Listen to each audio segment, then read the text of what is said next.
What's happening, everyone? It is Saturday, and God blessed us with another chance. Therefore, do not discontinue good things out of fear.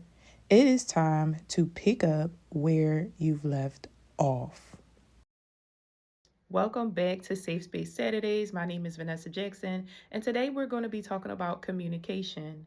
No matter if you're in a relationship, parenting a child, or adjusting to working with your colleagues, the one thing that stands out in keeping these interactions tightly knitted is our method of communication. So for me, communication means a lot because I'm a very open book. And so no matter where I am, I find that I can overly communicate at times, which isn't a bad thing because if someone takes that as doing too much, or as we call it here in Philly, being Joe, I know that we probably don't share the same views when it comes to communicating.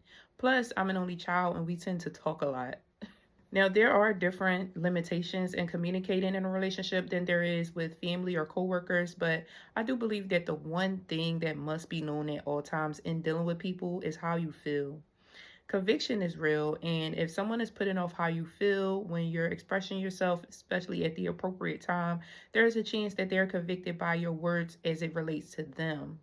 Meaning, there is a chance that they feel called out even though you're talking about yourself.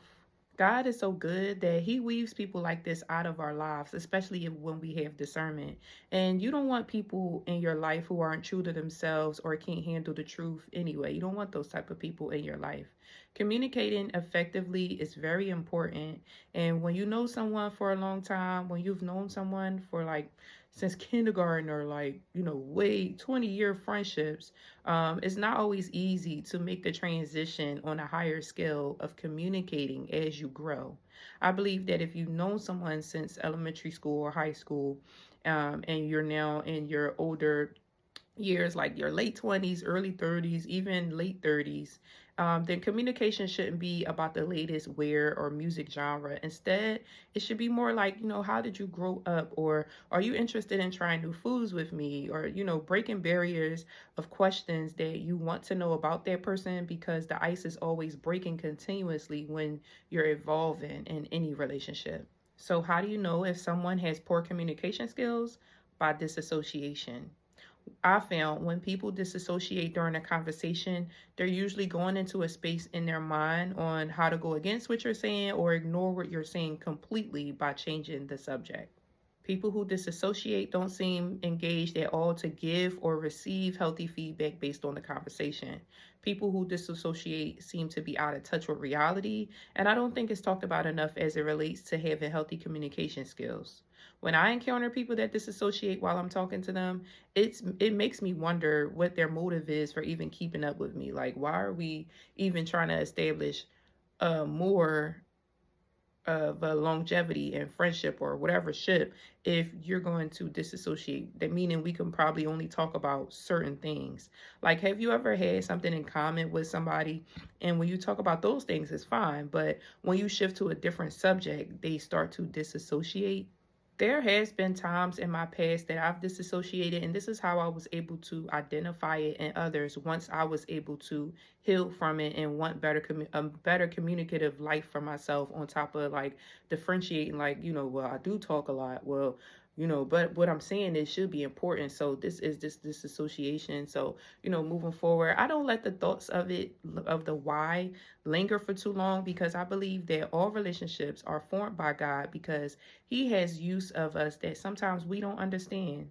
I see it all the time when things work out or don't work out with people, where I can see and say, okay, this didn't work out, but God still used everyone involved because this person gained something over here, or this person lost their ill habits for the better, or this person was convicted enough to actually start speaking on different subjects that I was ignorant to. So, all in all, communication can either take us to higher levels in bigger rooms for better business because we choose to communicate effectively, or it could sink us down as a weight of holding things in because people pleasing or not wanting to say the wrong thing and fear of missing out or not fitting in.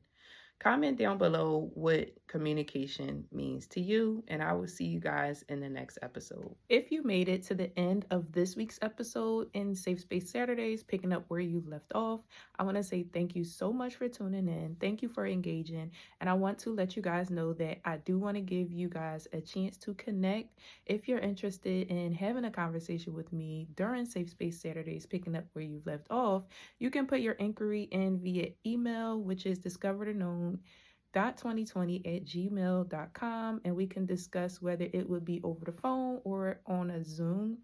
And again, I just want to say thank you so much for tuning in. I will see you guys in next week's episode.